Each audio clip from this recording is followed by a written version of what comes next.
Dear students, today we are dealing with the law of demand. Previously we have discussed the factors affecting to the demand. Now we are in the position to discuss about the law of demand. What is the law of demand?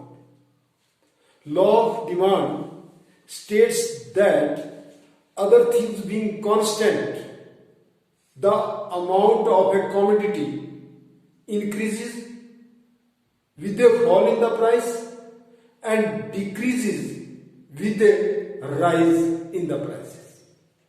अर्थात मांग का नियम हमें यह बताता है कि यदि अदर थिंग्स बीइंग कांस्टेंट, यानी कि अदर थिंग्स का मतलब है कि मांग को जो प्रभावित करने वाले अन्य तत्व हैं उनमें कोई परिवर्तन ना आए, वो कांस्टेंट रहे, तो कीमत के कम होने से मांग बढ़ जाएगी, कीमत के कम होने से मांग बढ़ जाएगी और कीमत के बढ़ने से मांग में कमी आ जाएगी।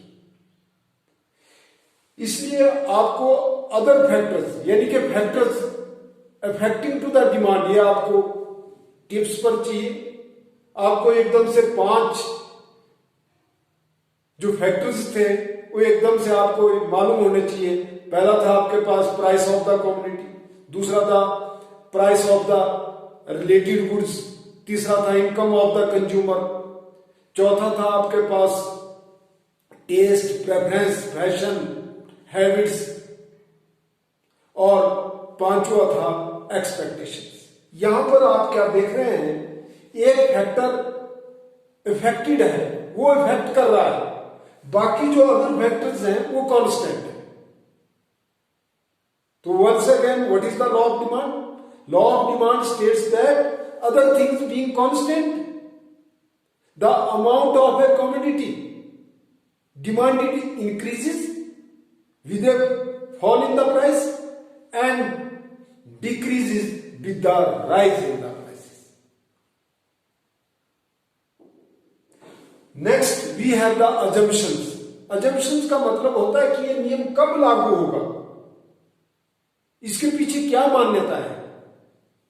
इसके पीछे मान्यताएं हैं कि प्राइस को छोड़कर अदर थिंग्स में कोई चेंज ना है, यानी कि जो रिलेटेड गुड्स हैं उनके प्राइसेस में कोई चेंज ना है। रिलेटेड गुड्स मींस आपके पास substitute goods and the complementary goods, उनके प्राइसेस में कोई चेंज ना है। साथ ही साथ income of the consumer that should be constant, उपभोक्ता की जो आय है उसमें भी कोई परिवर्तन ना आए। इसके अलावा प्रेफरेंसेस, फैशन, हैबिट्स, टेस्ट, इसमें भी कोई परिवर्तन ना आए। और फोर्थ, आपकी जो एक्सपेक्टेशंस है प्राइसेस की, प्राइस के बढ़ने या कम होने की जो संभावना है उसमें भी कोई परिवर्तन ना आए, यानी कि नॉर्मल सिचुएशन ही है, तब यह नियम लागू होता है। अब नेक्स्ट आपके पास इसको एक्सप्लेन करने की बात आ जाती है, तो आपको एक्सप्लेन कैसे करना है। आपको मैंने यहां पर प्राइस ऑफ द कमोडिटी लिखा है, डिमांड फॉर द कमोडिटी लिखा है। ये किसी भी कमोडिटी के प्राइसेस हैं और ये डिमांड है। आपको कहीं से रटा नहीं लगाना है, आपको एक इनवर्स रिलेशन में प्राइस एंड डिमांड बनानी है। जैसे सपोज मैंने प्राइस लिख दिया 10 रुपीज पर यूनिट, जब 10 रुपीज था पर यूनिट, सपोज उस टाइम 5 यूनिट्स की डिमांड की जाती थी। कितने की? 5 यूनिट्स की डिमांड की जाती थी। और प्राइसेस में फॉल होता है,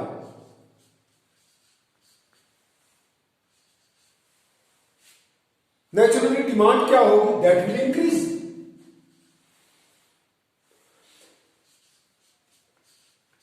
प्राइसेस में और फॉल आ गया, डिमांड और इंक्रीज हो जाएगी।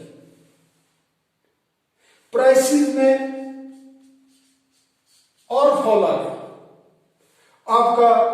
डिमांड है that will increase once again. यानी कि आपने इनवर्स रिलेशन में बनाना है। आप देख रहे हैं यहां प्राइसेस में फॉल आ रहा है और due to this fall there will be increase in the demand of the community. हमने कम्युनिटी का कोई नाम नहीं लिखा है, आप किसी भी कम्युनिटी को ले लीजिए, उसमें ऐसा इनवर्स रिलेशन में प्राइस और डिमांड रहेगा। एक्चुअल में लॉ ऑफ डिमांड यही कहता है कि अदर थिंग्स बीइंग कांस्टेंट, ये दोनों तरफ को एक्सप्लेन कर रहा है कि क्या होता है कि अन्य बातें यदि समान रहे, अन्य बातें क्या, उपभोक्ता की आय में परिवर्तन ना आए, संबंधित वस्तुओं की कीमत में परिवर्तन ना आए, एक्सपेक्टेशन यानी कि भविष्य में कीमतों में परिवर्तन होने की कोई संभावना ना हो, प्रेफरेंसेस हैबिट्स इनमें कोई परिवर्तन ना आए, तो क्या होता है कि जब कीमतें कम होती है मांग बढ़ जाती है, और कीमतें यदि बढ़ती है तो मांग कम हो जाती है। इसको आप एक डायग्राम से भी एक्सप्लेन कर सकते हैं। डायग्राम से जब आप इसको एक्सप्लेन करोगे, आपको कुछ नहीं करना है, ये जो आपने टेबल को इसको अच्छे ढंग से देख लीजिए। आप जरूरी नहीं है इन्हीं आंकड़ों को लिखे, आप कुछ और प्राइसेस लिखे, परंतु उसको इनवर्स रिलेशन में बनाए, ठीक है, और उसी को आपको एक्सप्लेन करना है।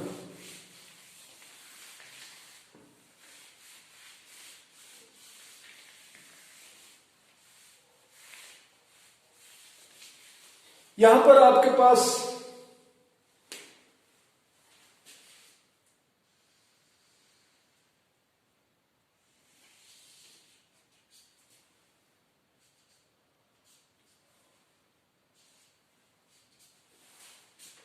ओ एक्स एक्सिस और ओ वाई एक्सिस है। आपको मालूम है कि ओ एक्स एक्सिस में हम मेजर करेंगे क्वांटिटी,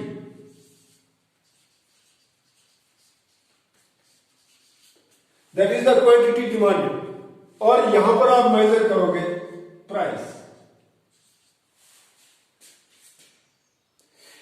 हमने अभी जो टेबल तैयार किया था, यदि आप उस टेबल को इसमें प्लॉट करोगे तो आपके पास एक इस प्रकार से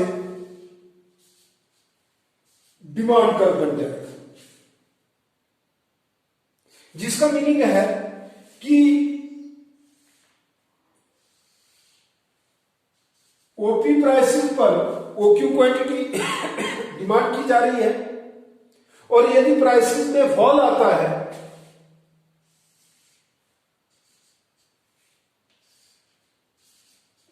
तो क्वांटिटी डिमांडेड में इंक्रीज हो जाएगा, और यदि प्राइसेस में राइज आता है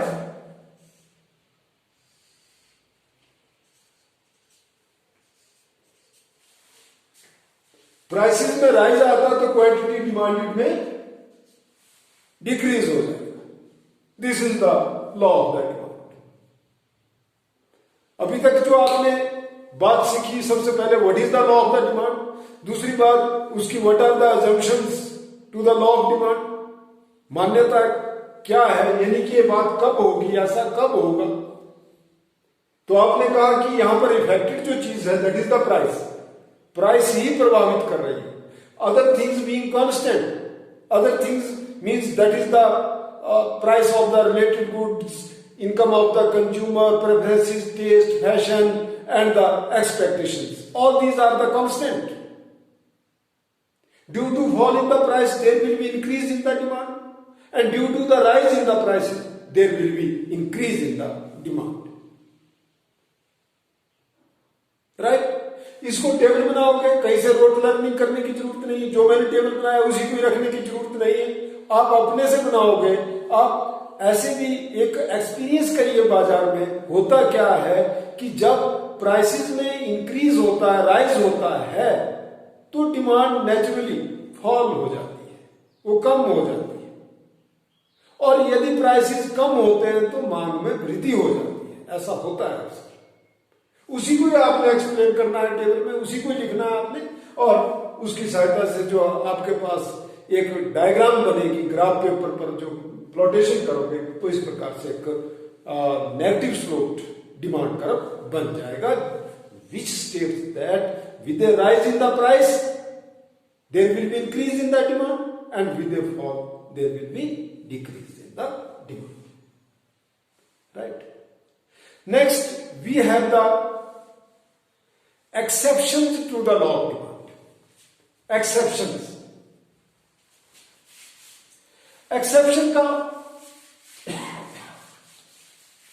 मीनिंग होता है अपवाद. एक्सेप्शन का मीनिंग होता है अपवाद, यानी कि जहां पर मांग का नियम लागू नहीं होगा.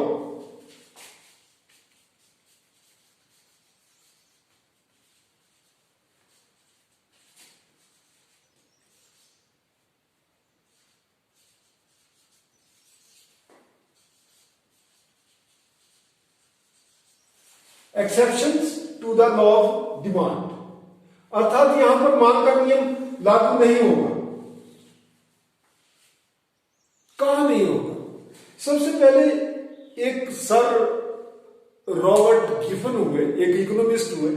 उन्होंने बहुत सारी कुछ गुड्स की एक लिस्ट तैयार की, वस्तुओं की एक लिस्ट तैयार की, और उनमें उन्होंने ऑब्जर्व किया कि जब किसी वस्तु की कीमतें बढ़ रही थी तो उसकी ज्यादा डिमांड की गई, और जब कीमतें उसकी गिर रही थी तो मांग भी गिर गई. उन वस्तुओं का नाम ही हमने गिवन गुड्स रखा. तो in case of the given goods, given जो पदार्थ है उनके मामले में भी ये लॉ ऑफ डिमांड इंप्लीमेंट नहीं होता. पहली बात, गिवन गुड्स के मामले में नहीं होता लागू. दूसरी बात, in case of the articles of distinctions, there are the some of the articles which are called the article of the distinctions, means उनका otherwise there is no use, उनका कोई ऐसा विशेष प्रयोग नहीं है, बट वो आदमी क्यों उनका प्रयोग कर रहा है, इसलिए कर रहा है कि वो अपने आप को एक डिस्टिंक्ट पर्सनैलिटी बनना चाहता है, अपने आप को सोसाइटी में एक बड़ा आदमी बनना चाहता है. यानी कि वो उसको लगता है कि जैसे उसने हीरे की अंगूठी पहन ली या सोने की बड़ी बड़ी गले में कुछ चैन वगैरह डाल ली, तो उसको लगता है कि उससे वो सोसाइटी में कुछ अलग से दिखेगा, अलग से वो एक अपने आप में धनाढ्य व्यक्ति दिखेगा. तो ये दीज आर ऐसे ऑर्नामेंट्स है एक्सेट्रा. आपके पास डायमंड है या ऑर्नामेंट्स हैं, हीरे ज्वारात इत्यादि, इनके मामले में ये आर्टिकल ऑफ द डिस्टिंक्शन जिनको बोलते हैं हम, इनके मामले में क्या होता है कि जब इनके प्राइसेस बढ़ते हैं तो मार्केट में डिमांड भी बढ़ जाती है. क्यों? क्योंकि जो एक सोसाइटी की एक ऐसी जो डिस्टिंक्ट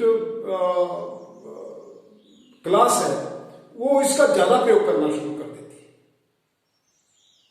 और जब प्राइसेस कम होते हैं तब उनको लगता है कि ये सबकी रीच में आ गए, सबकी पहुंच में आ गए, और वो उनका प्रयोग करना बंद कर देते हैं. ठीक है जी. Thirdly, ignorance due to the, अज्ञानता जिसको हम बोलते हैं. अज्ञानता के कारण भी क्या होता है कि कई बारी हमें लगता है कि कुछ एक वस्तु जिनके बारे में हमें नॉलेज नहीं है, अज्ञानता है जिनके बारे में, तो हमें लगता है कि जब उनके प्राइसेस बढ़ जाते हैं तो हमें लगता है कि अच्छी वस्तु है, और हम क्या करते हैं, प्राइसेस बढ़ने पर उनकी और डिमांड करते हैं. बट जब उसके प्राइसेस कम होते हैं तो हम उनकी डिमांड ही कम कर देते हैं. जबकि यानी कि हम उस वस्तु की जो क्वालिटी है उसको कहां से असेस कर रहे हैं, कहां से देख रहे हैं, उसके प्राइसेस देख रहे हैं. तो जब प्राइसेस बढ़ते हैं तो अच्छी लगती है हमारे को कि अच्छी होगी.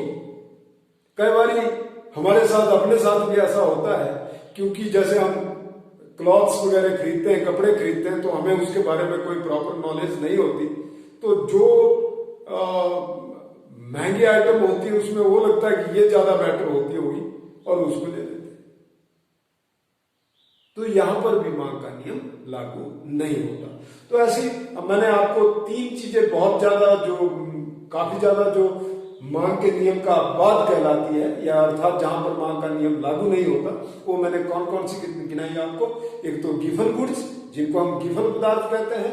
सर रॉबर्ट गिवन ने कुछ एक वस्तुओं की लिस्ट बनाई है। कोई वस्तु है, कोई पार्टिकुलर कम्युनिटी नहीं है, बल्कि बहुत सारी एक वस्तुएं हैं, उनकी उन्होंने एक सूची तैयार की और उस सूची में यह ऑब्जर्व किया कि जब उनके प्राइसेस गिर रहे थे तो उनकी मांग भी गिर रही थी, और जब प्राइसेस बढ़ रहे थे तो मांग भी बढ़ रही थी। नाम ही उनका गिवन हो गया। वहां पर हमारा मांग का नियम लागू नहीं होता। दूसरी मैंने आर्टिकल ऑफ द डिस्टिंक्शन आपसे कही कि ऐसी वस्तुएं जो कि इसलिए लोग उनका यूज करते हैं कि वो अपने आप को एक डिस्टिंक्ट क्लास मानते हैं कि जब उनको पहनेंगे, बहुत सारी उंगलियों में सारी अंगूठियां लगा के रहेंगे, तो उनको लगता है कि वो सोसाइटी में अपने आप में एक अलग पर्सनालिटी बन गए हैं। तो उसमें भी क्या होता है कि जब प्राइसेस बढ़ते तब ज्यादा डिमांड होती है, और जब प्राइसेस कम होते तो कम डिमांड करते, which is against the law of demand. One second. इसी प्रकार से एक और पॉइंट मैंने बताया, वो इग्नोरेंस की अज्ञानता के कारण भी कई बार क्या होता है कि जो अच्छी वस्तु होती है, या यानी कि वस्तु अच्छी और बुरी, घटिया और बढ़िया का हम अनुमान कहां से लगाते हैं? उसके प्राइसेस से लगाते हैं। तो नेचुरली क्या होता है कि जब उसके प्राइसेस बढ़ते तो हम ये मान के चलते कि अच्छी वस्तु, और ज्यादा डिमांड करके बैठते, और जब प्राइसेस गिरते तो हम सोचते कि ये घटिया वस्तु और कम डिमांड करते हैं, which is also once again against the law of demand. तो ये अपवाद है। तो डियर स्टूडेंट्स, इसके अलावा कुछ और ऐसी आर्टिकल्स भी हो सकती है जिन पर हमारी आय का बहुत कम भाग लगता है। जैसे माचिस है, तो आय का बहुत कम भाग लगता है, तो उसमें भी लॉ ऑफ डिमांड इंप्लीमेंट नहीं होता। तो हमने आज जो स्टडी किया, सिर्फ लॉ ऑफ डिमांड के बारे में स्टडी किया कि ये है क्या, इसके पीछे अजम्पशंस क्या है, और इसकी एक्सप्लेनेशन कैसे, और इसके अपवाद क्या क्या है। तो मैं समझता हूं कि आपको मेरी ये बात काफी हद तक समझ में आई होगी। थैंक्स।